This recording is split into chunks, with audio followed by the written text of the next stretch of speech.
Hello, pattern readers. Today I wanted to do a quick video for you where I talk about a recent interview Rafe Judkins did for the Empire Spoiler Special podcast, where he talked about Season 1 of The Wheel of Time and a little bit about Season 2. The whole podcast is behind a paywall, so I know not everyone is going to listen to it. It's only maybe a few dollars or a few pounds if you do want to listen to it for yourself, but I am going to summarize his interview portion of it for you and mainly give you my reactions to some of the things he had to say. This video will contain spoilers for Season 1 of the Wheel of Time TV show, but I don't plan to bring in any spoilers outside of that. If I feel like I need to get into any book spoilers at some point, I will warn you then when I do. And just in case, if anyone isn't aware, Rafe Judkins is the showrunner of the Wheel of Time. Rafe talked about what a relief it was to have the show out there and to see the reaction to it, and how he never anticipated that the show would become this popular so quickly. And he did call it the #1 show on Amazon of all time. It also has separately been reported as the most in-demand show on any platform in 2021. So that's a big success for the show, and it's a really wonderful place for the show to be in. For those of us who want the show to continue, you really can't ask for better than that coming out of Season 1 and going into Season 2. I'll also mention there are some rumors that have swirled around there recently, mainly brought up by a Deadline article, which has since been edited a little bit, which suggested that perhaps the show had already been officially greenlit past Season 2. At this point, there is nothing official on that. We know it is almost through filming for Season 2, but as far as anything for Season 3 goes, nothing is official yet. Rafe was asked about the decision to give Perrin a wife and to have him accidentally kill his wife, and he didn't go into too much specifics about the thinking behind that decision particularly. What he did was talk about the thinking that went into adjusting the backstories of all of the major young characters and sort of aging them up a little bit in terms of maturity. We also saw changes to Rand and Egwene's relationship and changes to Matt's backstory, and this was all done, in his words, to allow new viewers to familiarize themselves with these characters' struggles, who they are, and also what their arcs would be to help establish these characters. He mentioned a 250-page document that early on he was given by Amazon, and this was collected input from various groups of fans who had read some or all of the books. So this included sort of 3 groups. One group who had read all of the book series, one group who had read part of it, given up somewhere around the middle, and then another group that had read like around the first book, but then really didn't make it beyond that point. And what he said was that there was a common source of feedback in all 3 of these groups that centered around Matt, which is that his character to begin with is very underdeveloped and that this was an issue. I happen to agree with that completely, as I've talked about before, because I didn't like Matt as a character in the first 2 books, and it wasn't until book 3 when you suddenly get so much more insight into his character that you see his potential and you warm to him so quickly. So that's where this decision stemmed from, to give Matt a more complicated backstory than the basically no backstory he has in the Eye of the World. So Rafe talks about how the essence of Matt is someone who is a hero and does not think he is a hero and says he's not a hero. So that dichotomy in his character. In my mind, it's like asking the question, okay, well, if he doesn't think he's a hero, why not? So they're answering the question by giving him this really dysfunctional upbringing and the very direct cut from his mother that he's going to be just like his father, who Matt despises. And that is clearly giving us insight into what Matt's internal monologue might be. And then how do we see him being a hero? We see him being a hero through his sisters, because this love that he has for him, even the things that he does that are morally questionable, like stealing or swindling a bracelet and trying to sell it. It's like he's doing that for his sisters. He's doing everything he does is pretty much for his sisters. And that shows us his heart and his courage that he will throw himself out into a dangerous situation that he's not prepared for because he has to find them. Rafe was also asked about the unexpected departure of Barney Harris, and although of course he did not go into any specifics on that, he does confirm essentially that Barney Harris didn't come back to filming after the COVID break. This was not anticipated, and it did necessitate rewrites, so that the story they told in regards to Matt in episodes 7 and 8 was not the story they originally intended to tell. He really didn't want to get into specifics of what it would have been, because in the end he says what it was is the story, because that is what they had to do. This is the nature of working in TV, that you do have to depend on not just writer's vision, because there are other people involved. He talked about how he sat down with Amanda Kate Schumann and tried to come up with a scenario that was as true to the characters as possible with the situation that they had to deal with. And again, it wasn't the story they intended to tell, but they tried to make it still fit with the characters and who they are. He almost confirmed, but backed off from actually saying that the scene in the last episode between Padan Fain and Perrin was originally a scene between Padan Fain and Matt. But he said what they did do is use the scene to propel Perrin's storyline into where it was going into season 2. For some of Rafe's answers, we do have some transcription that was done by Geeky Airy of What Series. And for a few of these, there's so much interesting stuff in there that I'm going to show you that transcription and then comment on this a little bit more. So Rafe talks about how he's so excited for people to see Donald, talking about Donald Finn, who is now playing Matt in season 2. He says he's wonderful. Then he kind of goes a little bit on a tangent here that season 2 is combining books 2 and 3. A lot of characters are sort of on their book 3 journey. A lot of characters are on their book 2 journey. He goes on to basically confirm that Matt is experiencing some of his story from book 3, and he talks about the difference in the character in book 3, a lightness to him. There's just something that suddenly pops and feels like it makes you happy when you get to a Matt chapter, and you've got a smile on your face. And I think Donald's the same way for me on set. It's great that he's so excited for people to meet Donald, and then he also ends by saying Barney was great too, so it's big shoes to fill, and I think that Donald is incredible. I'm glad that he is acknowledging that Barney Harris did a wonderful job with Matt, because I truly felt that in season 1. And I am thrilled and excited to get to see Donald Finn in the role based on what he has said about him, but also based on what I've seen of Donald Finn's acting. And I think what he's hinting at here with Matt being on his season 3 journey is, here we're talking about, very briefly, I'll give a little spoiler for book 3, The Dragon Reborn. If you need to skip that, it's on the timestamp here where you can skip ahead to. We see in book 3 Matt for the first time after he's been truly healed from his connection to the Shadar Logoth dagger. And we get our first POV chapter of Matt, and he really does feel like a different character.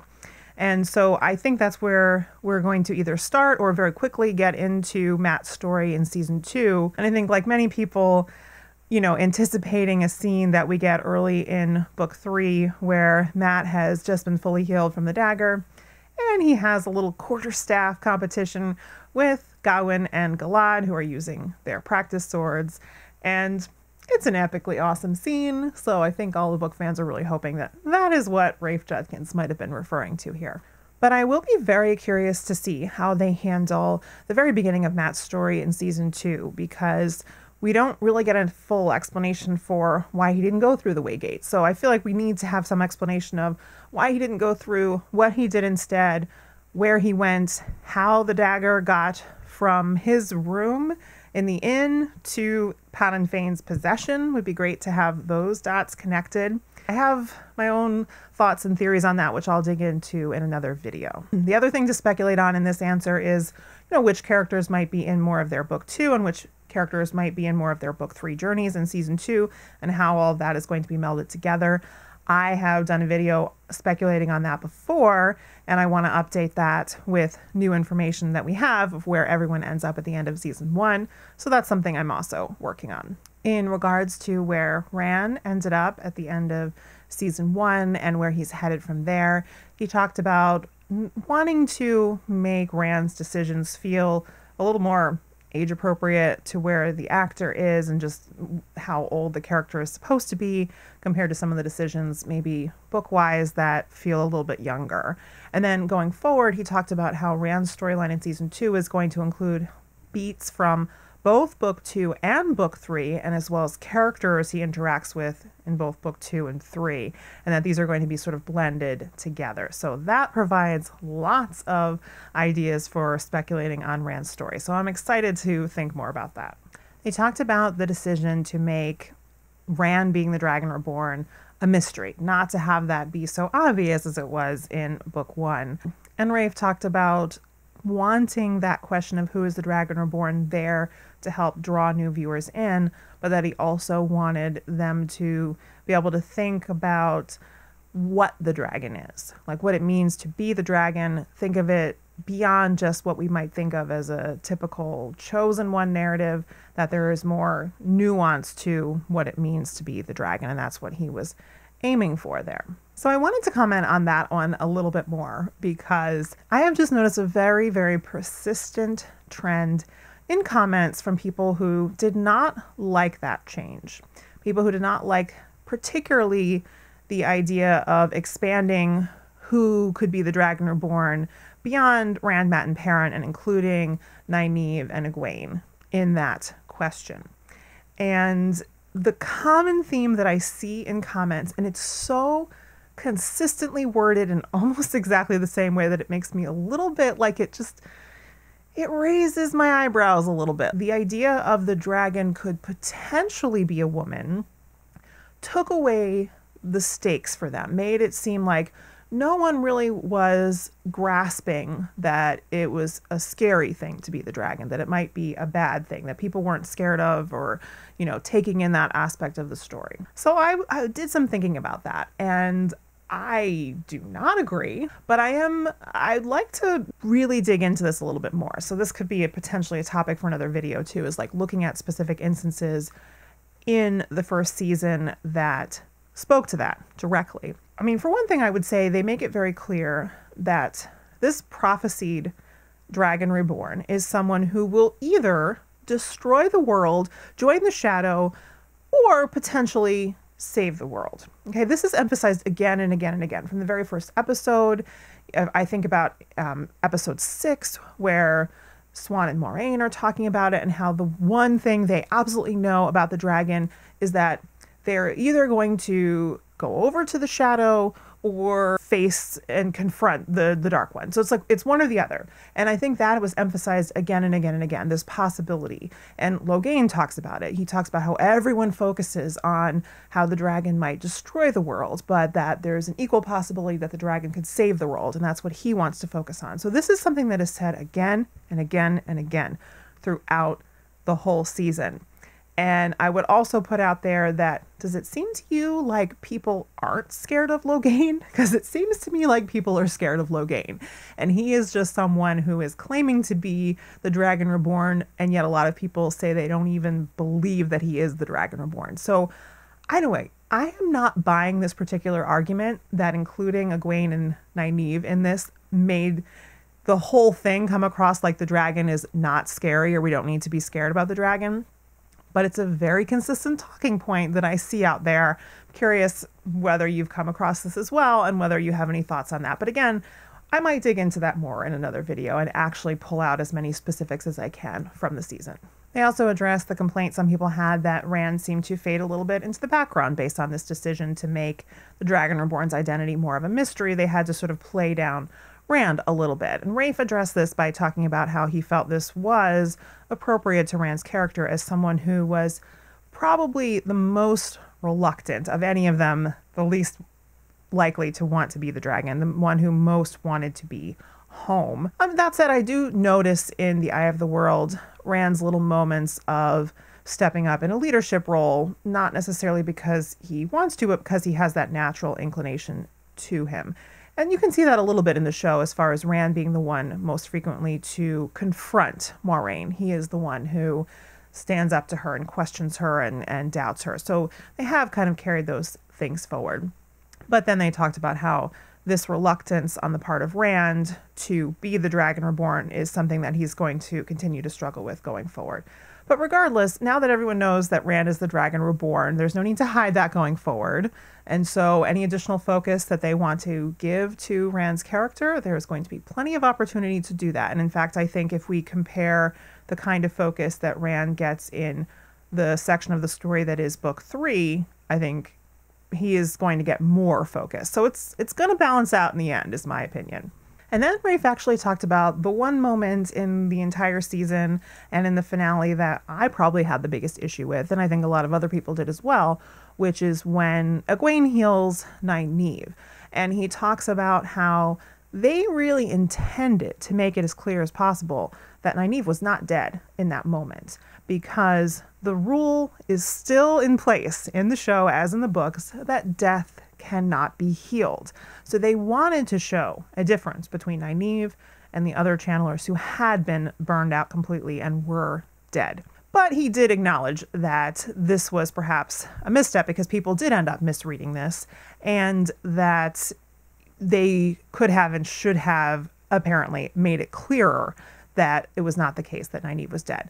Interestingly, he also brings in the fact that initially the plan for this scene was that Egwene would, instead of using the power, she would use the skills that she had learned from Nynaeve in her wisdom training. You know, think maybe like a CPR type of situation. But because of COVID, they were not able to do the scene that way. And it makes sense, again, if we're thinking CPR, they're not going to probably be having characters do mouth to mouth. The scene would have been different. And of course, we wouldn't have thought nearly so much of it. So it's interesting to know that that scene could have been different. He also talks specifically about wanting to include something to do with burning out in the first season, because they wanted to introduce this idea that there are limits and there are costs to accessing so much of the one power. And I do think that is very important from a narrative standpoint, that you don't give these characters incredible power without tempering that in some way, or else the audience is always asking, well, why don't they just use the power to do this or that or the other thing?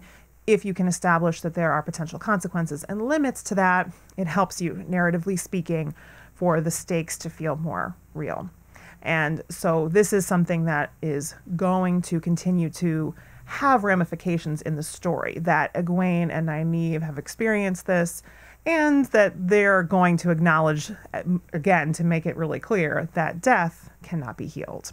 The other reason I wanted to comment on that aspect of it too, the decision to include the burning out, is because another big complaint people have is the idea that these 5 women channelers, who are all untrained or relatively less trained, to take out such a massive portion of the Shadow Spawn army.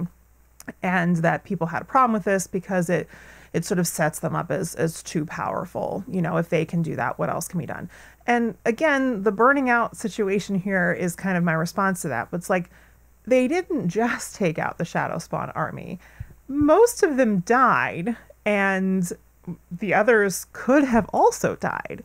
So it's not as if what they did should be done in the way that it was done. They did manage to do something incredible, but there were consequences to it. They pushed past a limit that they should not have pushed past. And a trained Aes Sedai who was trying to protect herself and her sisters would not have done what Amelisa did. He was asked about what happened with Moiraine at the end of the finale, and the interviewer specifically asked the question and framed it in a way that showed her understanding of it, which is the same as mine. She perceived it as Moiraine had been shielded and the shield had been tied off, as opposed to Moiraine having been stilled, which is the female equivalent of what happened to Logain, where the connection to the source is actually severed. Now, Rafe did not answer this question. He just said, basically, he's not going to answer anything in regards to what's happening with Moiraine because it ties directly into what is going to happen to her in season 2. And then they talked a little bit about how Moraine's strength as a character lie in areas like her intelligence and her willpower, and we'll get to see her explore how she's going to use those aspects of her abilities when she is not able to channel. Rafe revealed that the decision to expand on and introduce the Aes Sedai into the story early was something that he decided before he even signed on to the project. This was sort of a core piece of his vision, was that we needed the audience to see and understand this unique aspect of the Wheel of Time from the beginning, because it is something that sets it apart from other fantasy series. Who are the Aes Sedai and how do they function in the world and in the story? So that was very key. And again, for people wondering, well, why didn't Caemlyn make it into season 1? Why did we do Tarvalon instead? And a lot of people still are upset about that decision. It's looking again at the series as a whole and which of these 2 locations and the people who are essential in those locations tell us the most about the story as a whole, or sets it apart and makes it different. I can absolutely see where that decision came in to do Tar-Valon instead of Caemlyn. As much as I miss some of those Caemlyn scenes, there's no question that Tar-Valon and the Aes Sedai have a much bigger impact on the story as a whole. They talked about expanding on the Moiraine and Siuan relationship as far as how much we see of it, and how Siuan and Lan are really Moiraine's two most important relationships. And I think that is 100% true in the books as well. Now, it just so happens that the main storyline doesn't explore her relationship with Siuan in the same way that the show does, but nevertheless, Lan and Siuan are 100% the most important people in Moiraine's life. And I love what they did with these two characters in the show. And they got into some of the nitty-gritty of, how are Moiraine and Siuan meeting. Rafe would not answer exactly where they were in that hut, but he did confirm that the paintings that they each have and each use to access that place are ter'angreal, and that they worked very carefully with their book team, which includes the book consultant Sarah Nakamura, to determine exactly the method they were using. So this isn't something that they didn't give thought to as far as how it would impact the lore of the books. They did think about it quite a bit. And so it'll be interesting to see what else might happen with that, what might be revealed that's related that he doesn't want to say yet. Oh, and my favorite part of what he had to say about Moiraine and Siuan was confirm 100% that it was intentional, that the wording that Moiraine uses when she swears on the oath rod to Siuan was meant to be a kind of marriage ceremony, a wedding vow between these two. And that was something that some fans had picked up on and commented on.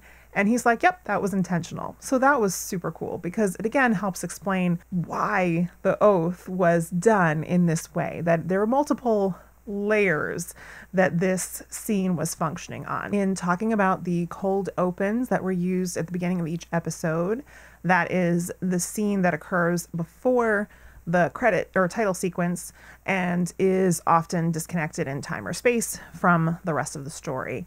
And how these were basically an homage to the way that Robert Jordan used prologues in his books to give us viewpoints from characters that we normally would not have viewpoints from, and to check in with other parts of what was happening around the world. And that was great. I think that we got some fantastic cold opens in this season, and they did go into some specifics on the one in the final episode, the one that shows us the Age of Legends. And this was interesting. Rafe Judkins was extremely careful when he was talking about the decisions they made in this scene. Like, he didn't want to say too much. He was trying to make sure that his wording was very exact.